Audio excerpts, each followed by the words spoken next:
Padre, pabinyagan ko sana ang anak ko. Ano ang ipangalan mo sa kanya? Tigre po. Ano? Hindi pwede, Doming. Pangalan ng mabagsik na hayop yan. Pwede, Padre. Kung pwede ang leon, edi pwede rin ang tigre. Pwede! Doming pwede lahat. Doming pwede lahat. Doming pwede lahat. Doming! Pwede lahat. Doming, pwede lahat! Isang manunulat, matalino, malalim ang pag-iisip, pero laging naiidlip. Walang pinagkaiba sa kwago. Iba't iba ang pagkatao, bida, kontrabida, at mapagmasid. Mga kaibigan, huwag kaligtaang pakinggan ang araw-araw na pakikipagsapalaran ni Doming sa kailaliman ng panaginip.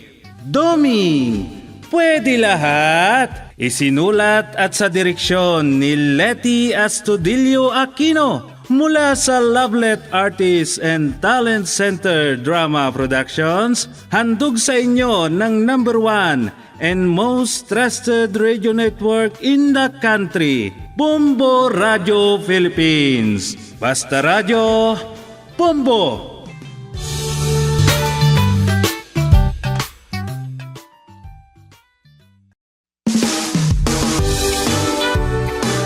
At ngayon, inyong pakinggan ang pakikipagsapalaran ni Doming sa ilalim ng panaginip. Narito ang kwento na ating pinamagatang Solo Flight. Dito sa ating dula, Doming, pwede lahat.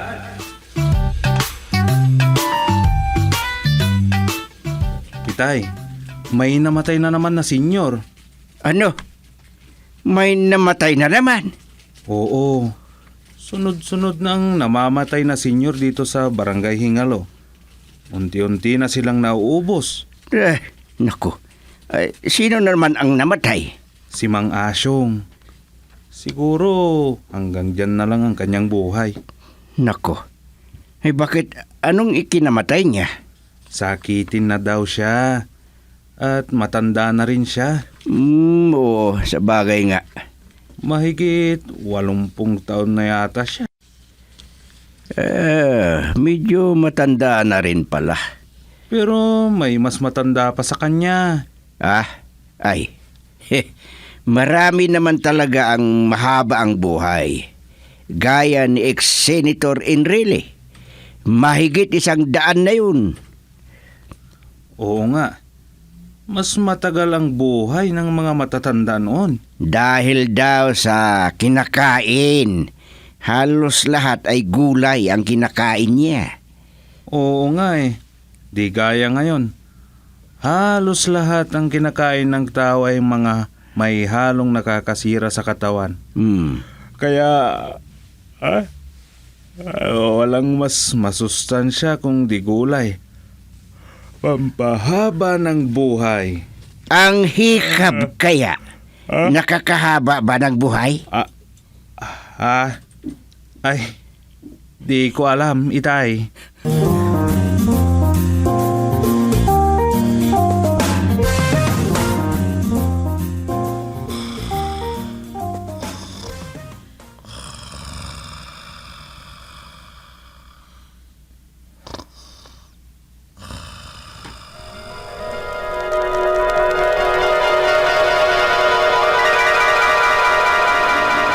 Wala na, patay na si Tandang Asyong.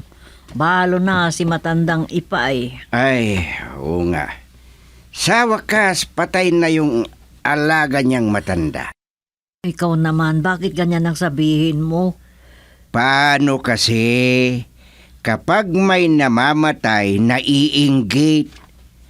Ang lagi niyang sinasabi, sana ako na lang ang namatay. Ganun. Ay, Kaya hayan, binigay na ang kanyang hiling. ang hiling din ni Matandang Ipay, sana unang mamatay si Tandang Asyong Kaya hayan na. Natupad ang hiling niya, namatay na. Pero, tika, sigurado bang patay na siya? Sasabihin ba namang patay na siya kung hindi pa? Kung minsan kasi, nagkukunwaring patay na yata eh. Bakit? Ilalagay ba siya sa kabaong kung hindi pa namatay? Ay, talagang patay na yun. Ay, ngayon talagang patay na siya. Wala nang bawian. May lalagak na naman na bangkay doon sa Notaires Funeral Homes. Ay, sigurado yan. Wala na kasing ibang punerarya dito sa atin, kundi yung ating punerarya na Notaires Funeral Homes. Pero tika, malaki naman ang bahay nila. Baka doon siya malamayan. Ay, kahit saan, pwede. Mahalaga, patay na siya. Makapagpahinga na yung mga nag-aaway-away at nagtuturuan na mga anak na mag-alaga sa kanya. Ay, nako. Ay, nasubran yata ng hikab ko. Ay, Oh, wala yung manugang mo. Ganyan ka rin. Hihikab-hikab. Ay, hindi naman nakapagtataka. Pasado 12:00 na natanghaling tapat. Ay, hindi ibig sabihin kung naghikab lang tao matutulog na. Wala naman akong reklamo dyan na. Kahit araw-araw natutulog ka pagkatapos mananghalian. Ay, oo nga pala. Sandali lang magsandok na ako. Hindi pa tayo nananghalian. Sige. Ako. Sige. Sumunod ka na lang sa kusina. Oo. Ay, hindi naman ako inaantok. Bakit sunod-sunod ang hikap ko? Ay, nako. Mahirap ito Nahawa na yata ako kay Doming.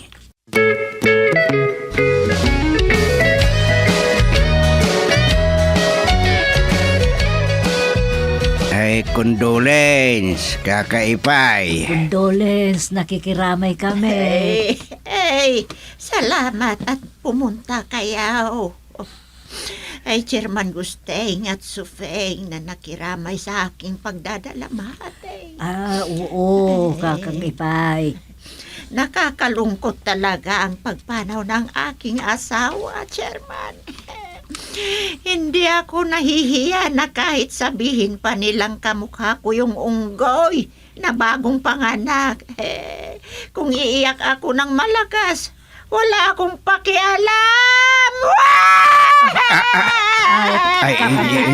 Sufing, hayaan mo lang siyang umiyak. Ganado Ganado akong umiyak. Naalis ang sakit ng aking dibdib. Lalo na kapag may mga pumunta ditong mga kandidatong nakikiramay sa amin. At may ibibigay silang abulay. Ano ba yan? Minamahal kong asawa ka. Iiyakan lang kita, ha? Kahit binubugbog mo ako noon. Kahit nambabae ka pa. Mahal pa rin kita kahit patay ka na. Mabuti naman at nauna ka na. Masusubukan kong mag-solo flight. Ang dami naman niyang sinasabi. Patayin na ang asawa niya. Makakasolo flight na rin.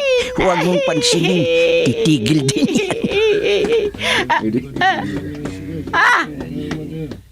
Tingnan mo, Asyaw.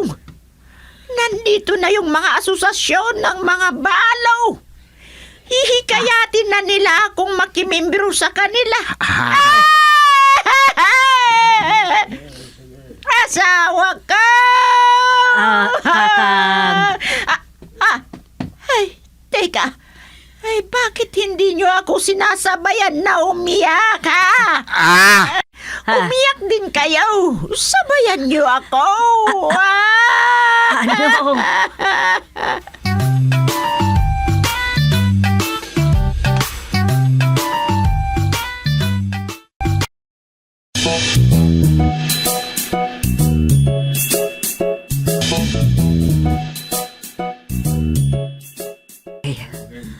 Mabuti naman mga kagaya kong senior citizen.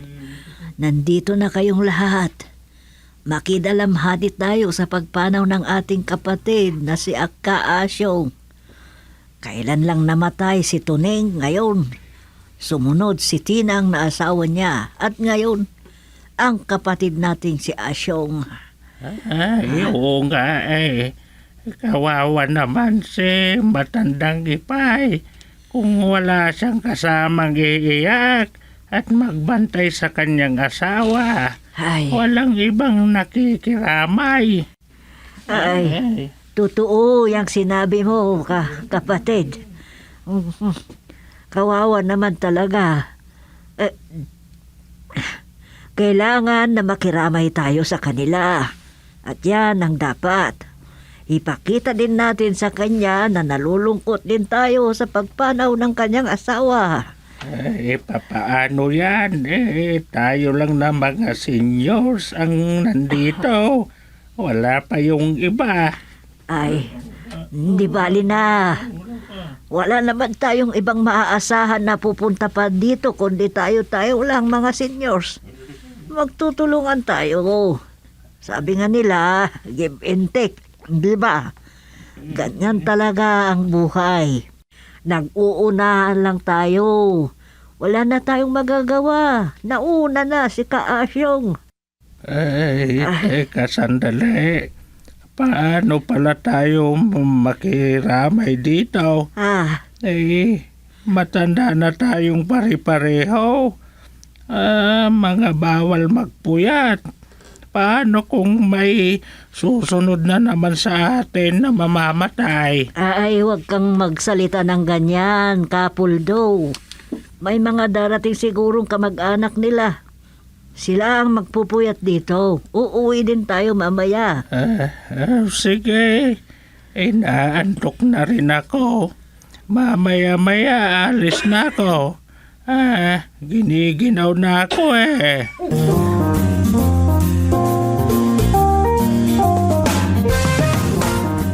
Hey, kumpadre. Baka may gusto kang ipagbilin kay Asyong na asawa ka. Malay mo, baka magkita silang dalawa ng asawa mo sa kabilang buhay. Oo nga no. Pero baka sa impyerno mapunta ang kaluluwa ni Pare Asyong. Hindi sila magkita ng asawa ko. Ayan din ang nasa isip ko. Alam mo naman nung nabubuhay pa siya. Babairo. Baka nga sa impyerno nga nagpunta ang kanyang kaluluwa.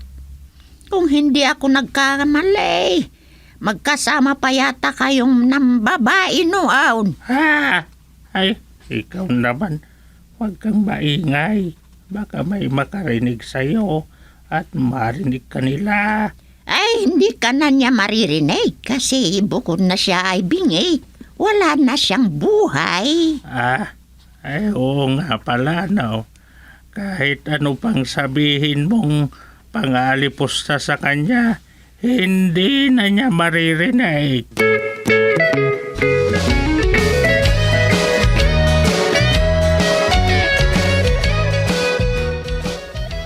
Ay, Sufeng, mamayang gabi na tayo babalik sa patay.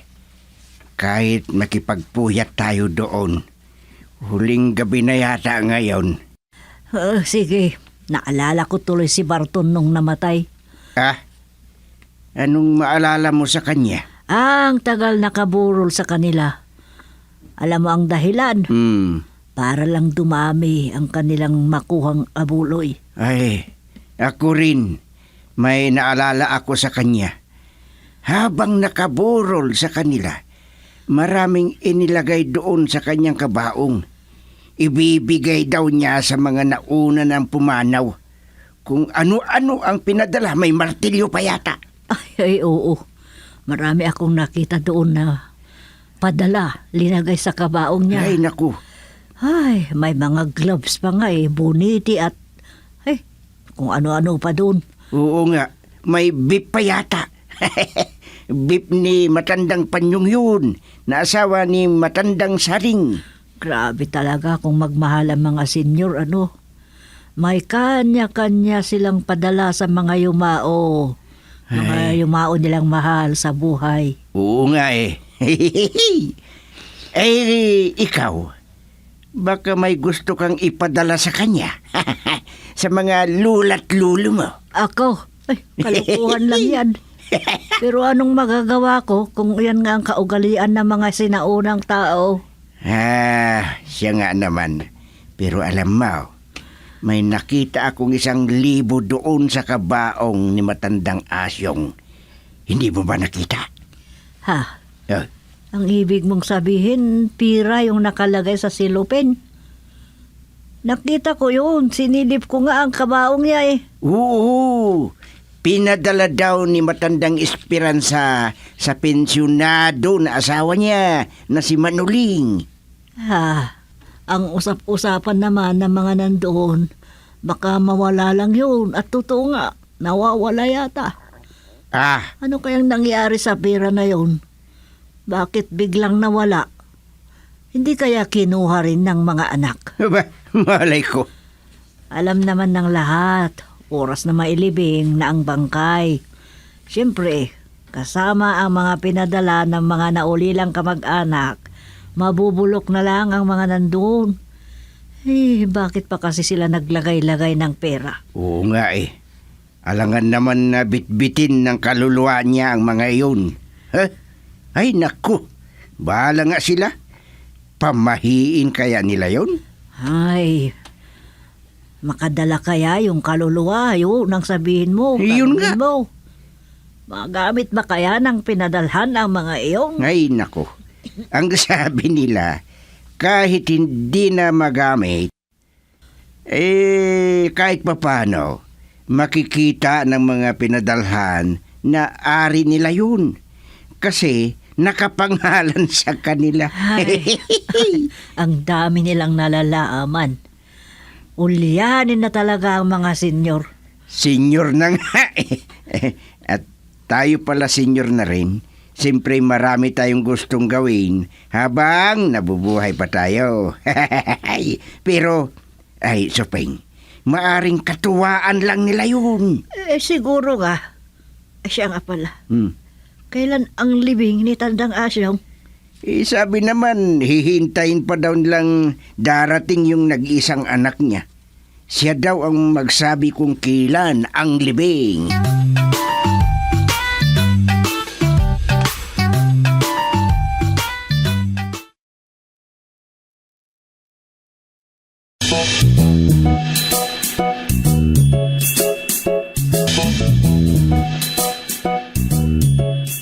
Chairman, bukas na daw ang libing ni Tandang Asyong.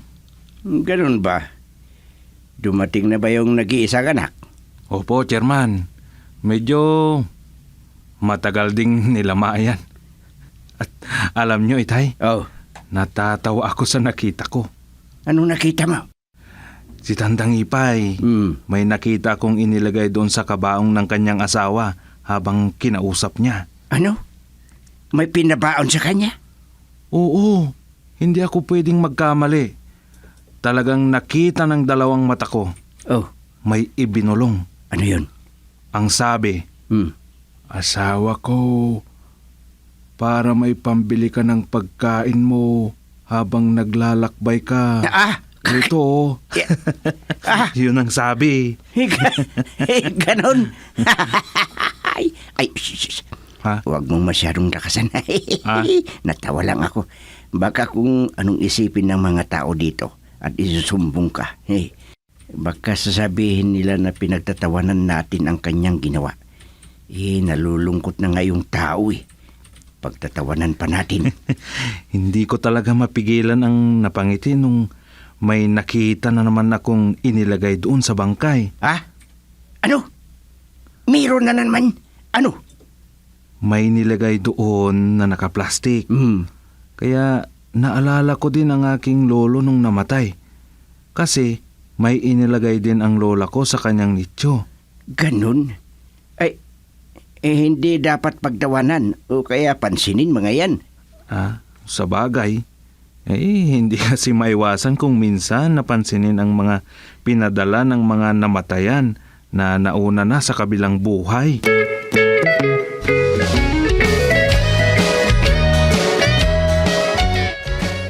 Ay, nako, puspun daw ulit ang libing ni Tandang Asyong. Marami kasing kuskus balungos. Ang masasabi ko lang dyan, pinaglalaroan naman na yata ng mga pilosopo ang bangkay ni Tandang Asyong. At nakalimutan na naman ang mga ulyanin. Oo, isa pa yan. Ayaw iwan ng mga ulyanin ang kabaong ng namatay. Ang hirap patahanin ng mga ulyanin. Anong magagawa natin? Ayaw nilang iwan ang bangkay. Papaano natin ililibing? May humawak na doon sa kabaong. Pag pinilit natin silang paalisin, baka maitaob ang kabaong. Ano kaya ang dahilan? Bakit ayaw pa nilang pailibing ang bangkay? Naku, matagal na yun, baka mangamoy.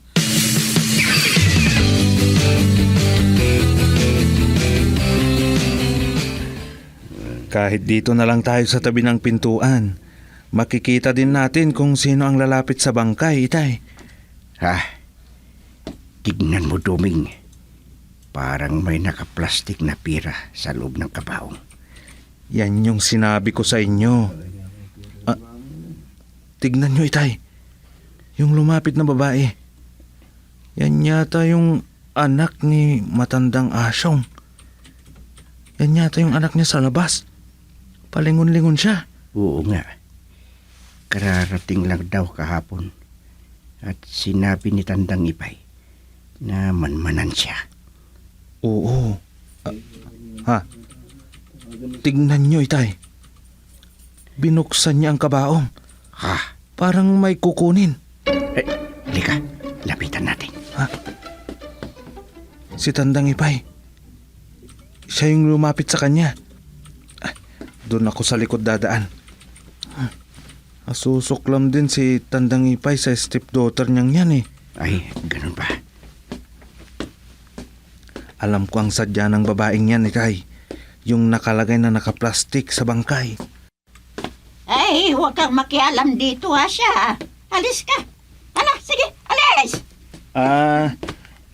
Tandang Ipay. Ay, Dumeng, mabuti at dumating ka. Magnanakaw ang babaeng yan. Bantayan niyo siya, ha? Ha? Ganun ba? Hindi naman siya nagsasalita. Ay, hindi mo mahintay na magsasalita yan. Kasi pipi at bingi. Ha? Basta nakatingin lang sayaw. Kung may sasabihin ka sa kanya.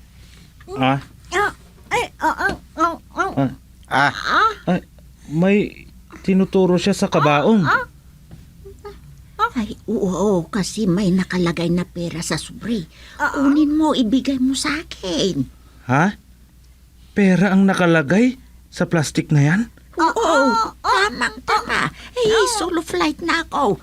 Gagamitin ko yan sa pamamasyal. Oras na malibing si Asyong na asawa ko. Sige na, kunin mo. Kunin mo na, walang nakakakita. Marami yan na may mga dulyat pa dyan. Tulog na ang nakikilamay. Sige na.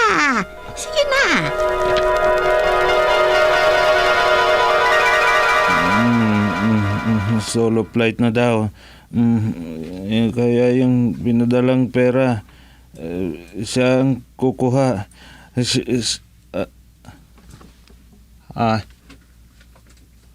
Ay, anong klaseng panaginip yun? Napanaginipan ko yung namatay na senyor.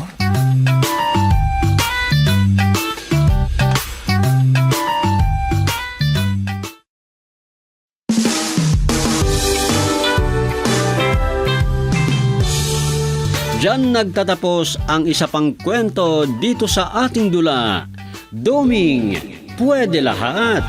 Inihahandog sa inyo ang #1 and most trusted radio network in the country, Bombo Radio Philippines. Basta Radio, Bombo.